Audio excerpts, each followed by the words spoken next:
Egyptian design and simple purity. The Exhibitors Herald World, June 8, 1929.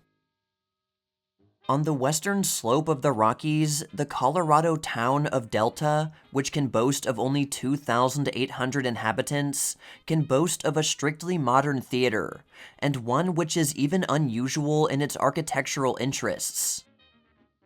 It is called the Egyptian, and is managed by Howard Kuhn and owned by the Consolidated Theater Company.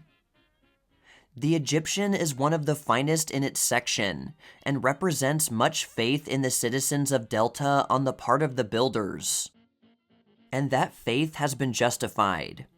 Full houses have responded. The Egyptian seats 600. The building is emphatically Egyptian.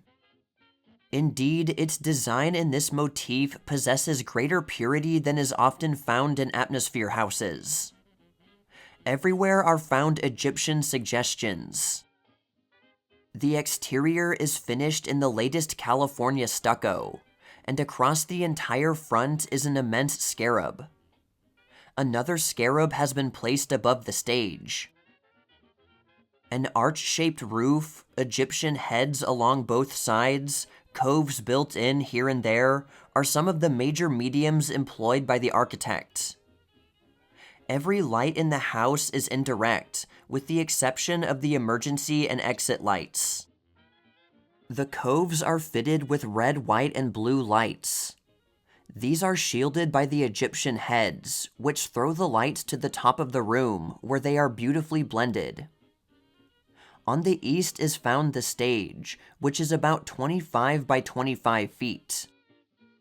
Under this are the dressing rooms, storage rooms, and heating plant.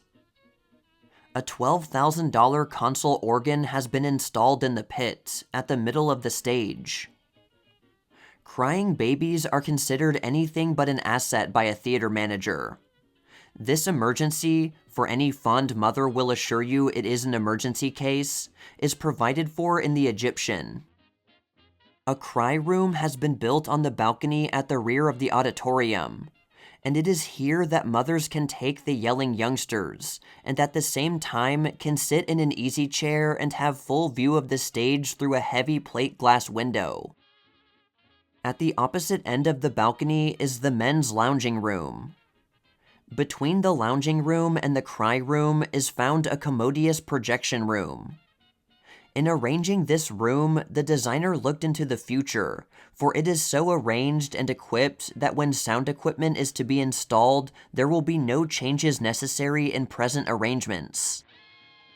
In order to do away with a balcony, the lobby has been dispensed with, and a foyer provides the approach to the auditorium.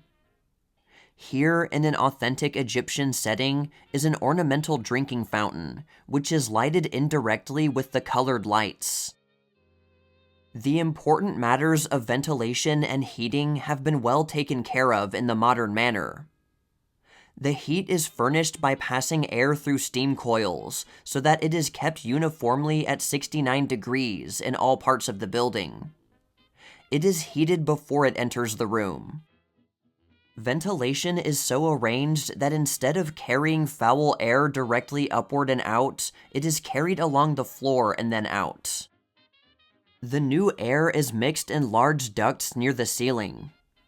It is washed and dried by electrical fans, and distributed through nearly a dozen entrances into the theater and auditorium.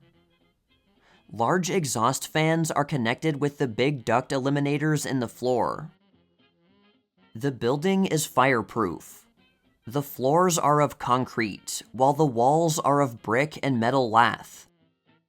With the exception of the studdings, which are covered with metal lath and plaster, there is nothing whatever in the construction material which is combustible.